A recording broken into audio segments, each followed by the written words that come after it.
नमस्कार, कान्तिपुर समाचारमा स्वागत छ। म विकास थपलिया। सुरु गरौँ अहिलेका मुख्य समाचारबाट। कान्तिपुर टेलिभिजन 21औं वर्षमा प्रवेश।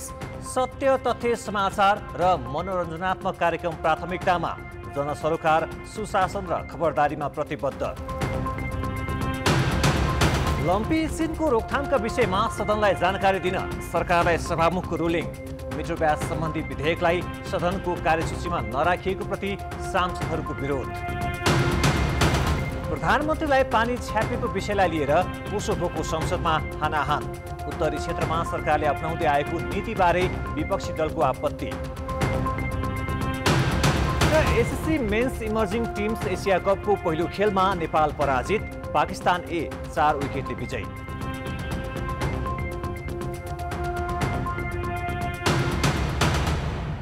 कान्तिपुर टेलिभिजन आजबाट 21औं वर्षमा प्रवेश गरेको छ।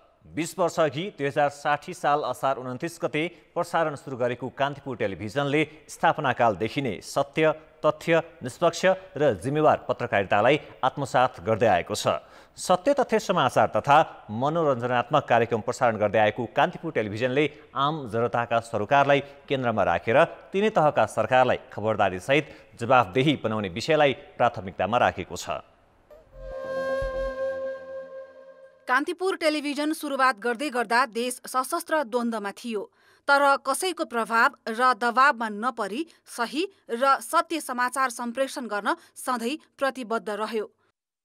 2062-63 सालको जनआन्दोलन, संविधान सभाको निर्वाचन, नयाँ संविधान र संघीय लोकतान्त्रिक गणतन्त्रात्मक शासन प्रणाली कार्यान्वयनमा कान्तिपुर टेलिभिजनले सधैँ आफ्नो दायित्व पूरा गर्यो। भारतको अघोषित नाकाबन्दीका बेला कान्तिपुर टेलिभिजनले राष्ट्रिय स्वाभिमान बढाउन महत्त्वपूर्ण जिम्मेवारी पूरा गर्यो। 18 घण्टासम्म लोडसेडिङको मारमा पर्दा पनि अनवरत रूपमा लालटिन बालेर समाचार प्रसारण गर्दा वा 2072 सालको विनाशकारी भूकम्पका बेला सडकमै स्टुडियो खडा गरेर दिनरातको सूचना सम्प्रेषणको जिम्मेवारी र दायित्वबाट कान्तिपुर टेलिभिजन कहिल्यै भागेन। We have a very strong engineering team, the production team, and in the meantime being a leading TV company in the country, and particularly in this crisis situation. विश्वव्यापी कोलाहल मचाउँदै आएको कोरोना महामारीको अत्यासलाग्दो समयमा कान्तिपुर टेलिभिजनले आफ्नो कर्मलाई अनवरत रूपमा जारी राख्यो। जनतालाई सूचना दिने र सचेत बनाउने भूमिका निर्वाह गरिरह्यो। 2068 सालदेखि अटोमेसन प्रविधिमा सञ्चालन भएको कान्तिपुर टेलिभिजन बदलिदो समय र दर्शकको रुचि अनुसार आफूलाई समय सापेक्ष परिष्कृत गर्दै प्रविधिको विकास र प्रयोगलाई आत्मसात गर्दै दर्शक सामु उपस्थित हुँदै आएको छ। 2074 साल मङ्सिर 27 गतेदेखि एचडी प्रविधि हुँदै 2079 मा डिजिटल एप्स र मोबाइलसम्म आइपुग्दा अहिले मल्टिमिडियाको अभ्यास गरिरहेको छ। अहिले कान्तिपुर टेलिभिजनले 24 घण्टा समाचार बुलेटिन सहितका सामग्रीलाई YouTube, Facebook, Twitter, Instagram, threads र टिकटक मार्फत समेत उपलब्ध गराउँदै आएको छ। सरकारले उचित सम्बोधन गर्न सकेको छैन। संगठित अपराधमा मुद्दा लैजाने गरी अनुसन्धान अगाडि बढाएको छ। स्वच्छ बनाउने अभियान सफल हुन सक्ने देखिँदैन। सबै स्थानीय तह र तबकाका आम नागरिकको भावना समेट्ने गरी समाचारमा विविधता र सन्तुलन कायम राखी 753वटै स्थानीय तहदेखि विश्व परिवेशका घटनालाई दर्शकमाझ पुर्याउन हामी सधैँ प्रतिबद्ध छौँ। आम निर्वाचन मार्फत आफ्ना जनप्रतिनिधि छान्न मताधिकार प्रयोग गर्दै गर्दा तीनै तहको निर्वाचनमा कान्तिपुर टेलिभिजनले 24 घण्टा प्रत्यक्ष प्रसारण मार्फत देशभर भएका गतिविधि प्रस्तुत गर्यो। त्यति मात्र होइन, तत्काल जनतालाई सही सूचना दिने जिम्मेवारी पनि निर्वाह गर्यो। कान्तिपुर टेलिभिजनमा अहिले टकटक, फायरसाइड, सरोकार, गुड मर्निङ नेपाल, हर्के हवलदार, कल कान्तिपुर लगायतका चर्चित कार्यक्रम छन्। विगतमा कान्तिपुर आज 10 बजे, पवनकली, घरबेटी बा जस्ता चर्चित कार्यक्रम कान्तिपुर टेलिभिजनबाट प्रसारित भएका थिए। अहिले कान्तिपुर टेलिभिजन पब्लिक कम्पनीमा रूपान्तरण भएको छ। यसले निकट भविष्यमै सर्वसाधारणका लागि शेयर जारी गर्न नेपाल धितोपत्र बोर्डमा आवेदन दिएको छ। आवेदन स्वीकृत भए लगत्तै शेयर जारी गरिनेछ। कान्तिपुर टेलिभिजन उच्च दृष्टिकोण सहित संसारभर प्रत्यक्ष पुगेको छ। सही सूचना, समाचार र मनोरञ्जन मार्फत विश्वलाई नै सुसूचित गर्दै आफ्नो यात्रा जारी राखेको कान्तिपुर टेलिभिजनले कठिन कालखण्डमा पनि प्रेस स्वतन्त्रता, लोकतन्त्र, न्याय, शान्ति र मानवाधिकार बहालीका लागि जिम्मेवार र उत्तरदायी पत्रकारितामा जोड दिँदै आएको छ। तपाईँ दर्शकवृन्दले हामीप्रति देखाउनु भएको सद्भाव र विश्वास नै हाम्रो हौसला हो। कान्तिपुर फेरि पुग्छ। सभामुख देवराज घिमिरेले पशु चौपायामा महामारीका रूपमा फैलिएको लम्पी स्किनको रोकथामका विषयमा सदनलाई जानकारी गराउन माग गरेका छन्। सांसदहरूले लम्पी स्किन महामारीका बारेमा ध्यानाकर्षण गराउँदै सरकारको जवाफ माग गरेपछि सभामुख घिमिरेले सदनलाई जानकारी गराउन सरकारलाई रुलिङ गरेका हुन्। सांसदहरूले 4 महिना अघि चौपायामा सुरु भएको लम्पी स्किन रोगको महामारीबाट ठूलो क्षति हुँदा पनि सरकारले नियन्त्रण र किसानको पीडामा ध्यान नदिएको भन्दै आलोचना गरेका थिए। सांसदहरूले लम्पी स्किन रोगको उपचारको व्यवस्था तत्काल गर्न र पर्याप्त रूपमा खोपको व्यवस्था गर्न माग गरे। कोशी प्रदेशबाट सुरु भएको लम्पी स्किन रोगबाट हालसम्म गरिब जनताको 37 अर्ब रुपियाँ बराबरको क्षति भइसकेको र 27,000 चौपाया मरिसकेको तथ्याङ्क पनि सांसदहरूले सदनमा प्रस्तुत गरे। निर्वाचन क्षेत्र पूर्वाधार विकास कार्यक्रम छ, बरु त्यो कार्यक्रमबाट रकमान्तर गरेर भए पनि ती किसानहरूलाई राहत उपलब्ध गराउनु पर्यो, ती किसानहरूलाई औषधि उपलब्ध गराउनु पर्यो, खोप उपलब्ध गराउनु पर्यो। तर किसानलाई आज टाउकोमा हात राखेर दुरो रुने पर्ने अवस्थामा कुनै हालतमा पनि हामीलाई सही छैन। सरकारले गम्भीरताका साथ यो विषयलाई लियोस् र भोलिबाटै प्रभावकारी ढङ्गले कामहरू अगाडि बढाओस् भन्ने पनि म माग गर्न चाहन्छु। एक हल गोरु पालेको हुन्छ, गोरु गाई लम्की स्किनले उठ्न नसक्ने भएका हुन्छन्, खेत बाँझो भएर सम्पूर्ण जग्गाहरू बाँझो बस्ने अवस्थामा छन्। यो बेला सरकारले कमसेकम त्यस्ता ठाउँहरूमा लम्की स्किन रोगका लागि उपचारको र त्यहाँ तुरन्त व्यवस्था गरोस्। सांसदहरूले मिटर ब्याज पीडितका समस्या सम्बोधन गर्ने सम्बन्धी विधेयकलाई सदनको कार्यसूचीमा नराखिएको भन्दै विरोध गरे। विपक्षको अवरोधका कारण मिटर ब्याज सम्बन्धी विधेयक ल्याउन नपाएको भनेर आरोप लगाउने सत्तापक्षले सदन अवरोध नहुँदा पनि विधेयक कार्यसूचीमा नराखिएको उनीहरूको भनाइ थियो। कार्यसूचीमा यो मिटर ब्याज अध्यादेश अथवा मिटर ब्याज पीडितहरूको विषय आज किन आएन, कसका कारणले रोकियो सभामुख महोदय? राष्ट्रिय स्वतन्त्र पार्टी मिटर ब्याजबाट पीडित भएका सम्पूर्ण नागरिकहरूको पक्षमा छ र सरकारलाई यो विधेयक यथाशीघ्र सदनमा ल्याउनको निमित्त आह्वान गर्न चाहन्छ। बाहिर भ्रम छर्ने प्रयास गरेको विधेयक आज हामीले हाउस रोकेका छैनौँ। विधेयक त छैन त, कहाँ गयो? कसले रोक्यो? कता हिँड्यो त्यो विधेयक? जवाफ दिनु पर्यो नि प्रधानमन्त्रीजी र सम्बन्धित मन्त्रीले। विधेयक आफू नल्याउने अनि दोष प्रतिपक्षको थाप्लामा हाल्ने, त्यसैले यो स्वाभाविक भएन सभामुख महोदय। सांसदहरूले सदनमा जातीय छुवाछुत, पूर्वाधार निर्माण, बाढी पहिरोबाट भएको क्षति लगायतका नागरिक सरोकारका मुद्दामा सरकारको ध्यानाकर्षण गराएका थिए।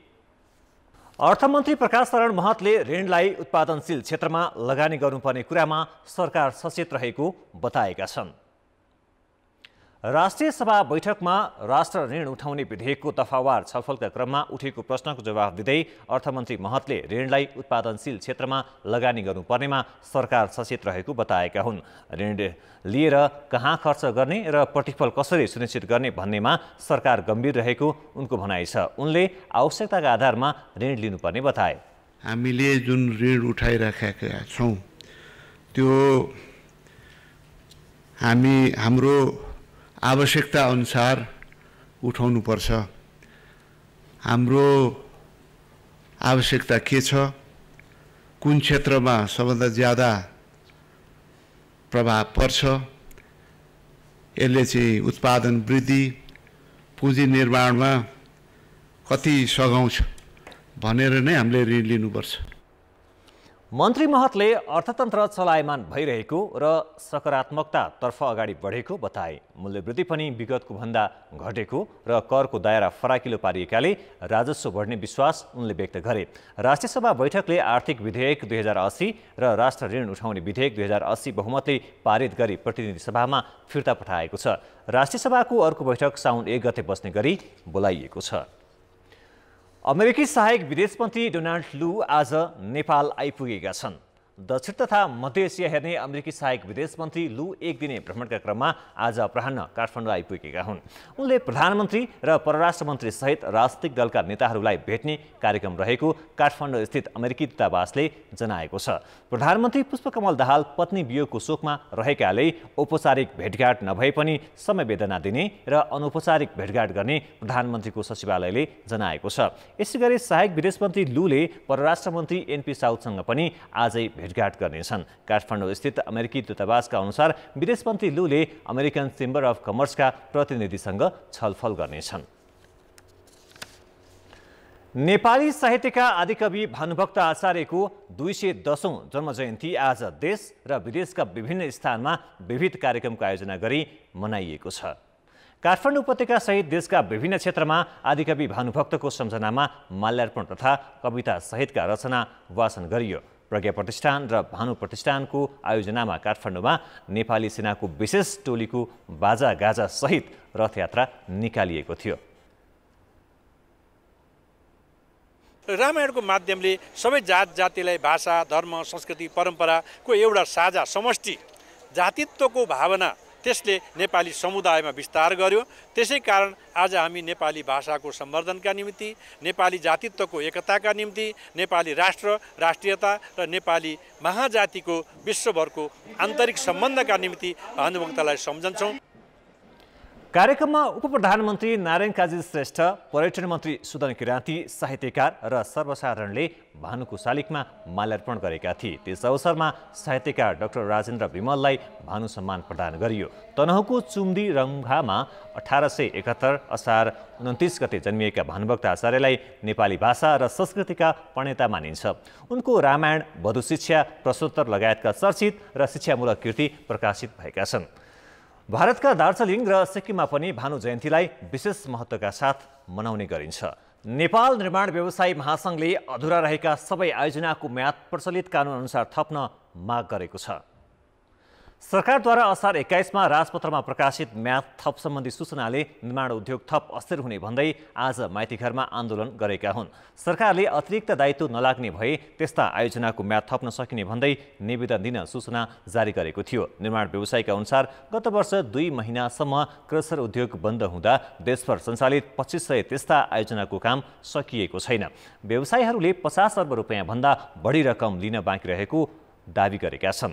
नेपाल सरकारबाट 2080 असार 21मा राजपत्रमा प्रकाशित म्याद थप सम्बन्धी बाधा अड्काउ फुकाउको लागि जारी भएको आदेशले निर्माण उद्योग थप अस्थिर बनाउने ठहर नेपाल निर्माण व्यवसाय महासङ्घले गरेको छ। व्यवसायीहरूले सरकारबाट जारी आदेशको सूचना वास्तविक म्याद थपको लागि उपयोग हुन नसक्ने दावी गरेको छ। निर्माण व्यवसायीहरूले क्षतिपूर्ति स्वरूप प्राप्त हुने विषय एवं आधार जस्तै खरिद सम्झौताको डिजाइन परिवर्तन भएको, बजेट अपुग भएको, निर्माण स्थलको उपलब्धता हुन नसकेको, निर्माण सामग्री अभाव भएको, समयमा भुक्तानी हुन नसकेको लगायतका कारणबाट तोकिएको समयमा काम सम्पन्न हुन नसकेको वा सम्पन्न हुन सक्ने अवस्था नदेखिएको खरिद सम्झौताको म्याद थप गर्दा सो म्याद थप भए पश्चात आर्थिक दायित्व सम्बन्धित सार्वजनिक निकायले वहन गर्नु नपर्ने गरी उक्त आदेशमा उल्लेख गरिएको व्यवस्था सार्वजनिक खरिद ऐन नियम र सम्झौता समेत विपरीत भएको अध्यक्ष सिंहले बताउनुभयो। दाङको राप्ती स्वास्थ्य विज्ञान प्रतिष्ठान घोराहीमा एक बालकको मृत्यु भएपछि अस्पताल परिसरमा मृतकका आफन्तले प्रदर्शन गरेका छन्। असार 26 गते साँझ प्रतिष्ठानमा उपचारको लागि लगिएका घोराही उपमहानगरपालिका 3 का 11 वर्षका आक्रोश नेपालीको भेन्टिलेटरमा उपचारका क्रममा हिजो बिहान मृत्यु भएको थियो। 81 बेहोस भएका बालकलाई आइसियु र भेन्टिलेटरमा राखेर उपचार गरिएको थियो। अब हामीले चाहिँ के माग्छ भने चाहिँ हाम्रो गल्ती स्वीकार्नु पर्यो है। अब उहाँको लापरवाहीले गर्दा अब उहाँ त्यो बाबुको अब ज्यान गएको छ। बालकको मृत्युपछि मृतकका आफन्तले नाराबाजी गर्दै राप्ती स्वास्थ्य विज्ञान प्रतिष्ठान घेराउ गरेका छन्। आफन्तले भने एमआरआई कक्षमा धातुजन्य वस्तु लैजान नमिल्ने भए पनि अक्सिजनको सिलिन्डर एमआरआई कक्षमा लैजानु डाक्टरको लापरवाही भएको बताएका छन्। केही त्रुटि अस्पतालबाट पनि भएको प्रतिष्ठानले स्वीकार गरेको छ। जो त्यहाँ स्टाफ इन्भल्भ हुनु त उहाँले पनि जानी चाहिँ भित्र छिराएको छ, होइन त्यो दुर्घटना चाहिँ हुन गएको। यसअघि बुधबार मात्रै रोल्पा रुन्टीगढी गाउँपालिका 4का वडा अध्यक्षको उपचारको क्रममा मृत्यु भएपछि आफन्तले अस्पतालको लापरवाहीले भन्दै नाराबाजी गरेका थिए। अब जनमतमा आजको प्रश्न। जनमतमा हाम्रो प्रश्न छ, मनसुन जन्ने विपदबाट हुने क्षति न्यूनीकरण गर्न के गर्नु पर्ला? ए पूर्व तयारी, बी प्रभावकारी सूचना प्रणाली र सी गुणस्तरीय पूर्वाधार। जनमतको अन्तिम परिणाम आज साँझ 8 बजेको कान्तिपुर समाचारमा प्रसारण गर्नेछौँ। कृपया NAWS news space A, B वा C टाइप गरी 34001 SMS गरी आफ्नो मत व्यक्त गर्नुहोला। खेलकुद समाचार। Nepal SSC men's emerging teams Asia कपको आफ्नो पहिलो खेलमा पाकिस्तान एसँग 4 विकेटले पराजित भएको छ। श्रीलङ्काको कोलम्बो क्रिकेट क्लब ग्राउन्डमा टस जितेर ब्याटिङ गरेको नेपाल 37 ओभरमा 179 रनमा अल आउट भएको थियो। नेपालको इनिङ्समा सोमपाल कामीले अर्धशतक प्रहार गरे। खराब ब्याटिङ गरेको नेपालका 6 ब्याटर सुरुवाती 10 ओभरमा पेभिलियन फर्किएका थिए। ओपनर कुशल भोटेल 1 र आसिफ शेख 12 रनमा आउट भए। कप्तान रोहित पौडेल 4 रनमा मैदानबाट बाहिरिँदा भीम सार्कीले खाता खोल्न सकेनन्। अर्जुन साउद र कुशल मल्लले समान 17 रन जोडे। पवन सराफले मात्र 1 रन जोड्दा गुलसन झाले 13 रन बनाए। नेपाल 78 रन 8 विकेटको नाजुक स्थितिमा पुगेका बेला सोमपालले 9औं विकेटको लागि प्रतीश जेसीसँग 58 रनको साझेदारी गर्दै इनिङ्स सम्हाले। प्रतीशले 26 रन बनाए। सोमपाल र ललित राजवंशीले अन्तिम विकेटका लागि 49 रनको साझेदारी गरेका थिए। सोमपालले 75 रनको योगदान गरे। 101 बल खेलेका उनले 9 चौका र 2 छक्का प्रहार गरे। सहनवाज दहानीले 5 र मोहम्मद वासिमले समान 4 विकेट लिए। जवाफमा पाकिस्तानले 32.5 ओभरमा 6 विकेट गुमाएर लक्ष्य पूरा गर्यो। तैयब ताहिरले 51, कमरान गुलामले 30 र उमेर बिन युसेफले 36 रन बनाए। ललितले 3 र पवनले 2 विकेट लिए। कुशल मल्लको नाममा 1 विकेट रह्यो। नेपालले अब दोस्रो खेल सोमबार भारत एसँग खेल्नेछ। कान्तिपुर समाचार अहिलेलाई सकियो। कान्तिपुर टेलिभिजन हेर्दै गर्नुहोला। नमस्ते।